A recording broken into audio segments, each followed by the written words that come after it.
Are we good to go? All right. This is our practice. This is our life now, right? Managing all this stuff.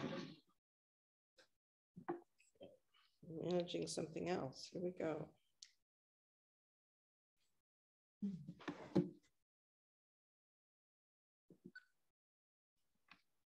Now. All right. So today I want to talk about flourishing in the practice and in our lives, and how we understand paths of practice and respect them, and how we do that in community. So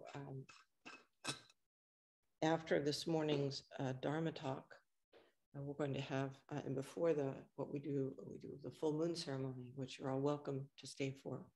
It's a ceremony in which, a beautiful, ancient ceremony, where we sing ourselves back into a relationship with our deepest values. So in a distinctly Buddhist way. Predates Buddhism. So if you're interested, please stay. But before that, we're going to do a short ceremony in which Mark Hollingshead is going to enter a time of discernment to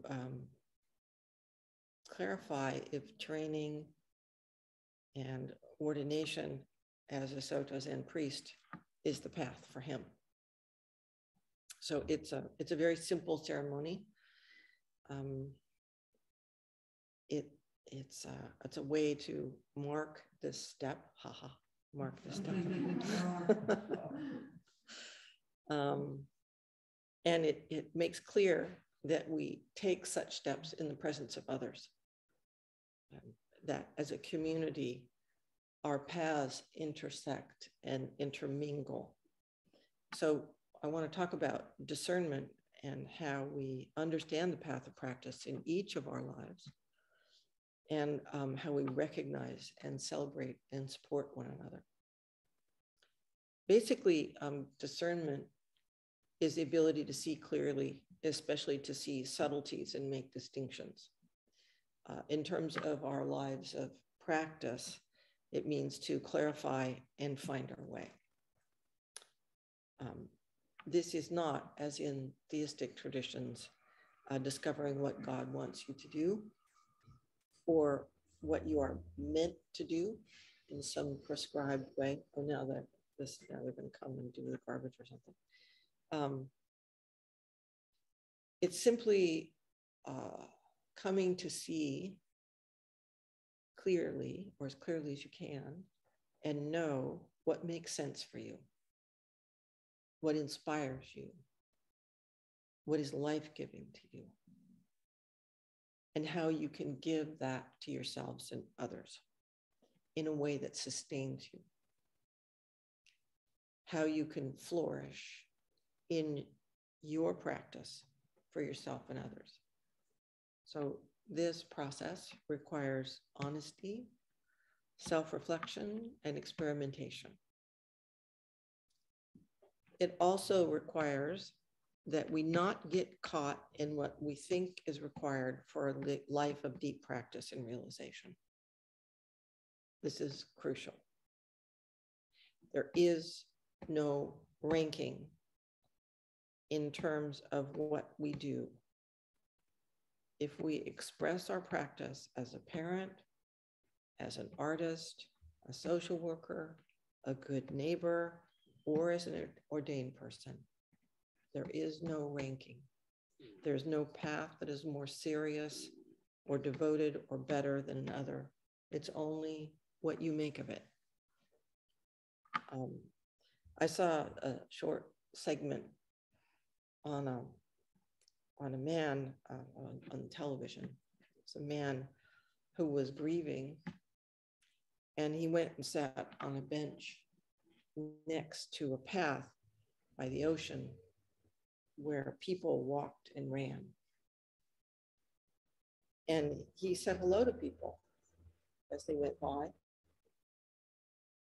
And gradually people stopped to talk to him. And he listened. He listened to them. And soon people came more regularly. And then more people came. And sometimes he had a line of people. And all of them left feeling better, lighter, more whole.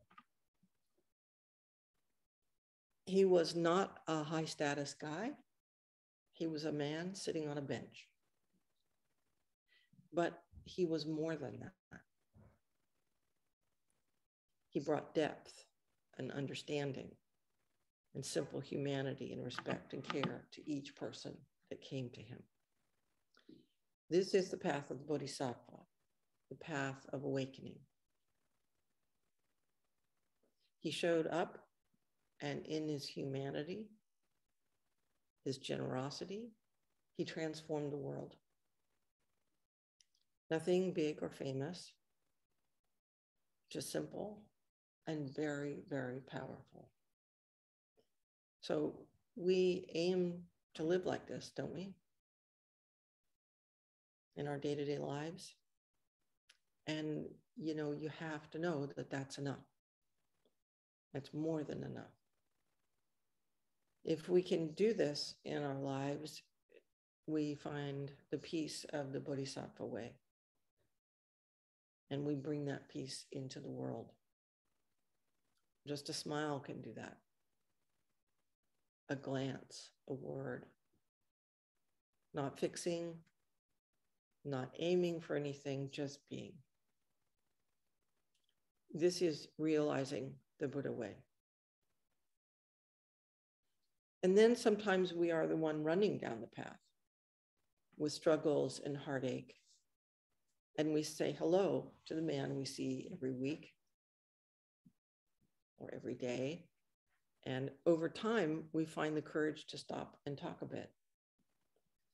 We take the risk of recognizing that we need support.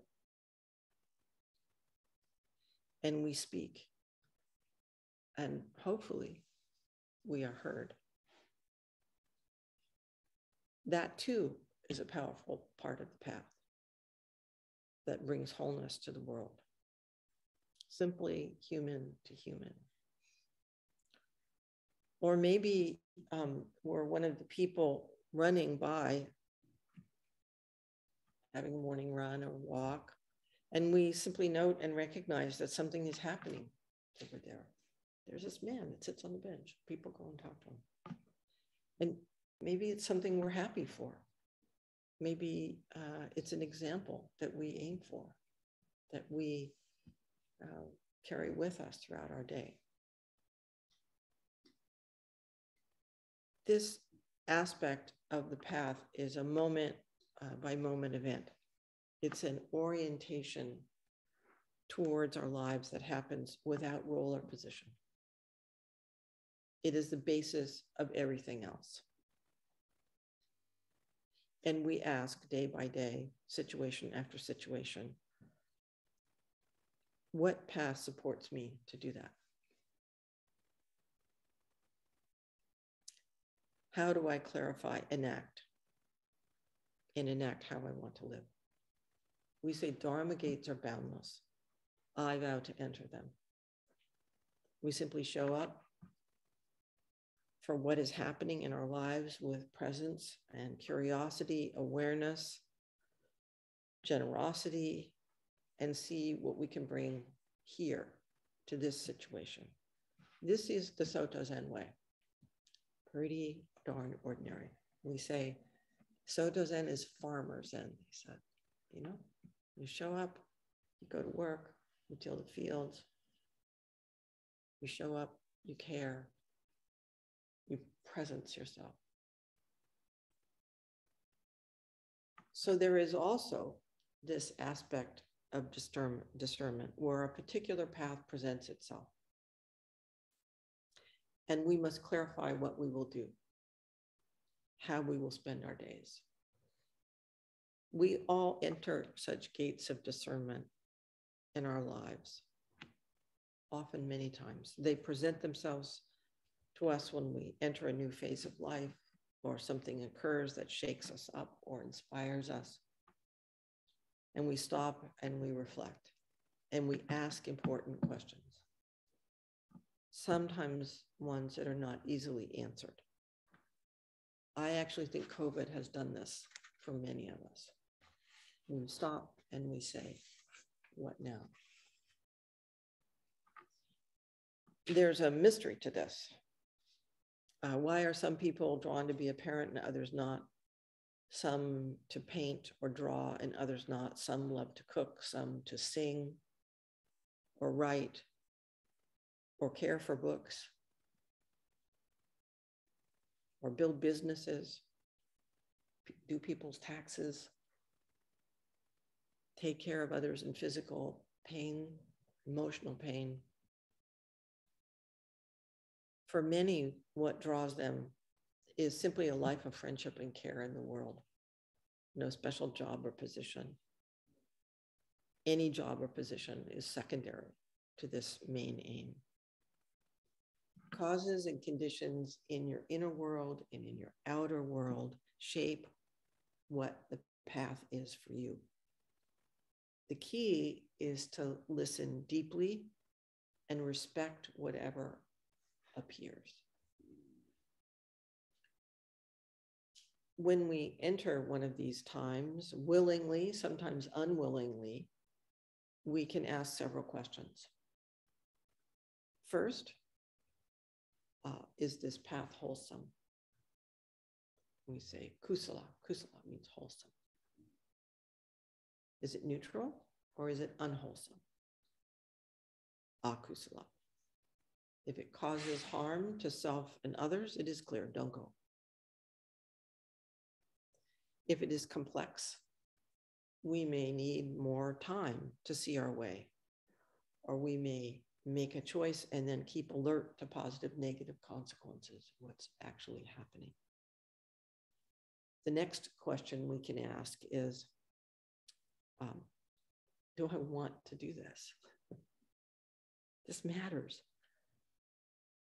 A path before us could be a good path, a fine path, an honorable path, but is it for me? Honestly, do I feel a desire for this? Or do I take this path because I think I should, because other people say they think I should, or the culture says I should, or it will give me status, or relieve the anxiety of living as a human being? You fill in the blank. We ask this question, do I want this? Then we ask, does the process of following this path inspire me and give me energy? For example, if we're drawn to paint, does learning the ins and outs of the kinds of paints there are, the way in which different artists have used them, intrigue you? Do you want to spend your time with other painters? Learn from someone who has been an artist for a long time. Does that excite you? Does it, as a friend of mine would say, does it make your heart beat fast? Not that your heart has to beat fast all the time, but is it something you want to spend your days doing? Asking these questions can lead to clarity. And that clarity can be that this is the way I want to go. Or it can be, is there a way I have not considered yet? Or it can be murky or complicated. And so you just return to the basics: care, respect for self and others, awareness, presence, being the guy on the bench. All of this happens in community. We all step into the gate of discernment together, a particular community and a community of all beings. We are woven together, and we create, and what we are is together. what we aim for as a community is to bring our gifts, our path, on our way to the whole. We all benefit from each of us. And the communities themselves have discernment processes. I think we as a community are going through that too. We are a mandala. All of life is a mandala, and this community is a particular mandala.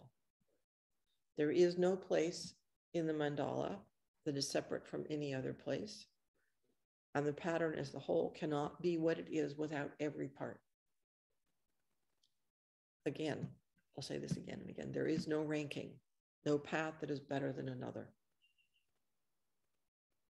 To think otherwise is to disrespect life, to disrespect your life and the lives of others. There's no religion or spiritual path that's better than another, no job that is better than another, no position that is better than another. To know this is to experience liberation from the crippling habit of ranking that tells us that one body, one mind, one being is more worthy than another. And all we have to do is look around and look in our own lives, in our own hearts, and know how toxic that is. To dissolve this habit of ranking is to see the world through Buddha's eyes. To see the world with the mind and heart of realization and awakening. This is something we must grapple with in the specifics of our own minds and hearts. And as we grapple, we uncover the humility and the confidence of our humanity, our awakening. We find we do not need to rank ourselves and others. We do not need to elevate or diminish ourselves or others. We can recognize difference and cherish it. In community, each person is respected. Each gives what they have to give. We are sustained and thrive on the generosity of that giving. As a community, we aim to recognize and celebrate our shared lives and our unique paths. We also find ways to recognize and respect transitions. I think we can learn a few things from others about how to do this more thoroughly, how to honor transitions, such as retirement, the birth of children, a new job, loss, and new beginnings, whatever is happening in the life of community.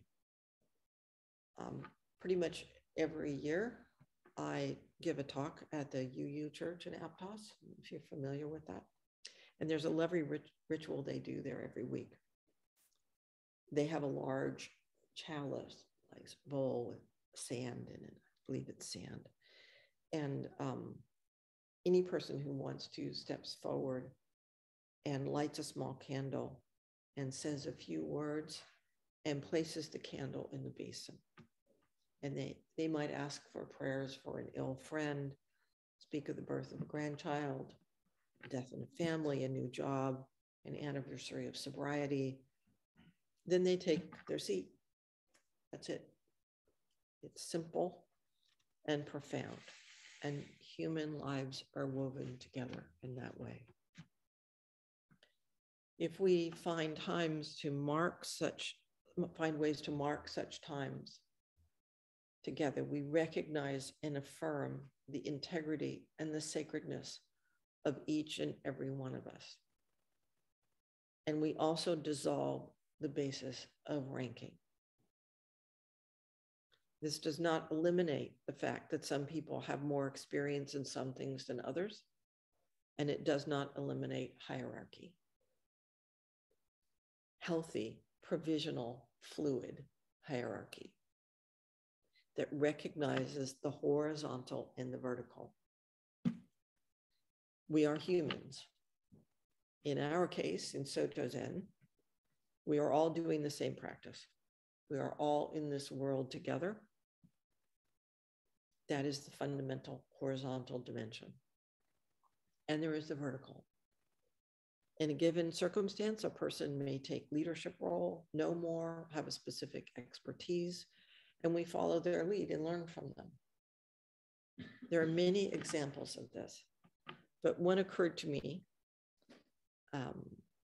is the way in which all of us who come to the Zendo have enjoyed and benefited from the Ikebana that Sandy shares with us. Now, there's always flowers here and flowers on the altar, and many people give this. But I think we would all agree that there's a special quality to Sandy's Ikebana.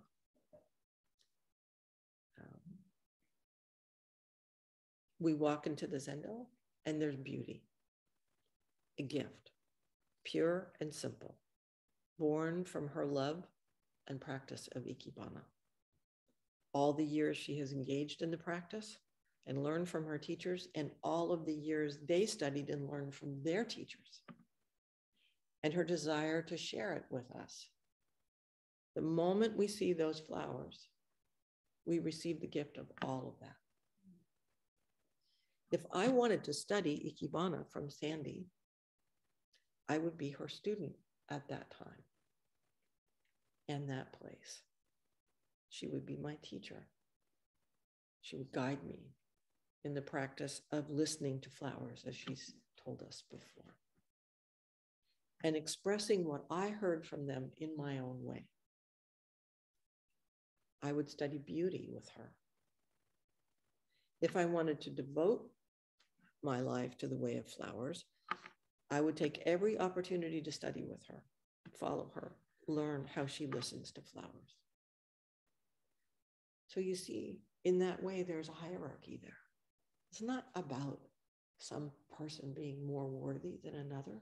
It's about honoring the gifts that we have to give, and all of us have a way to give them.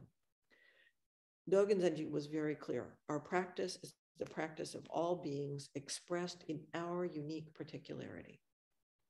The dignity of our own lives and the person or being, sentient or insentient, flowers, dogs, chairs, safus, that are before us. What they and what we have to give is all that matters. One of the benefits of discernment is that it shows us how we can grow in this way, in our way. One of the qualities of a teacher-student relationship is Zen is that we find together how to deepen the path, your path, in concrete and particular ways. What is the practice of this time and place for you? What is the appropriate challenge and support for you? How do you take the next step on the path with vigor? Stepping into the path of being a priest is like this. It's the same for everything, isn't it? The path of a priest is no more serious, deeper, or more elevated than the path of anyone else who takes up the practice as an integral part of their lives. We have to be very clear about this. It does not include doors to realization that are not there for everyone. There is no ranking. It is a path. It is one path. It is distinct and it requires training, as does any path. So taking the time to reflect and discern if it is the path for you is important. And then stepping into the training of this particular way. It is also a part of a long lineage of humans trying to do this in their own particular way. It is handed down, like all Dharma teachings, warm hand to warm hand, we say, warm hand to warm hand. The person taking it up needs and benefits from the support and guidance of a teacher, and so they commit to that. To express this aspect, this relationship to the Buddha and to the lineage is a part of the short ceremony we will do. Mark will do bows to the Buddha and bows to me. It may seem odd or uncomfortable for you that Mark bows to the Buddha, and maybe particularly that Mark bows to me. But you have to remember, it's the robe and the lineage that Mark is bowing to. And I join him in the final bow, out of respect to his aspiration to express the ways we are humans together in this, and the commitment I am making to him to support and guide him in this discernment process. Suzuki Roshi said, by bowing, we are giving up ourselves. We give up ourselves. To give up ourselves means to give up our dualistic ideas. When everything exists within your big mind, all dualistic relationships drop away. Sometimes the disciple bows to the master. Sometimes the master bows to the disciple. A master who cannot bow to his, and I would add her or their, disciple cannot bow to Buddha. Sometimes the master and the disciple bow together to the Buddha. Sometimes they may bow to cats and dogs. In your practice, you should accept everything as it is, giving to each thing the same respect given to the Buddha. The Buddha bows to Buddha, and you bow to yourself. That is the true bow. This is the heart of discernment and the heart of the path. To bow to each and every being is to respect all that is, to not be caught by deluded notions of ranking, to not deny the unique particularity and gifts of each person or the requirements of following a particular path. To be seen for what one aspires to is sustaining and encouraging. To take a place and a role in a community is affirming and invigorating. We all do this. I hope we all do this. No perfection is necessary, just presence and one best effort day after day. This is how we flourish. You know, we have this role called the dawn who hits the bells. It's taking a position. It's serving the Sangha. And you mess up repeatedly, forever. Right? You think, oh, when you first start, you think, I'm going to get this down. And you keep going, and your mind is off one morning, or what happened to me? There's no perfection necessary. You're serving everyone. And you're showing everyone your humanity and your vulnerability and sometimes it goes beautifully, and isn't that a gift, right? This is a gift. This is showing up and taking your place and training and hitting the bells. And, you know, it's just one dimension. And we flourish in that individually and as a community. So I encourage all of us to enter the gates of discernment that open to us in our lives, to listen to what's in our hearts and minds and clarify what paths emerge with our Sangha members, with our families, with our teachers. And please don't think of this as something that has to be special. Just listen every day. When we see clearly, we are fully able to give to all beings, including ourselves, in our own unique particularity. We receive and we give, and that gives to the world. As a community, we enjoy the gifts, talents, and dedication of each one of us. They and we enliven the way together, enliven this particular community and the wider community. We can be creative in this process together. We can talk with one another about what path seems to draw us, support one another to take the steps we need to take to enact that, come together and create ways to mark entry into them, and listen to and learn from the wisdom and maturity that take shape as each of us follow the Buddha way in our own way.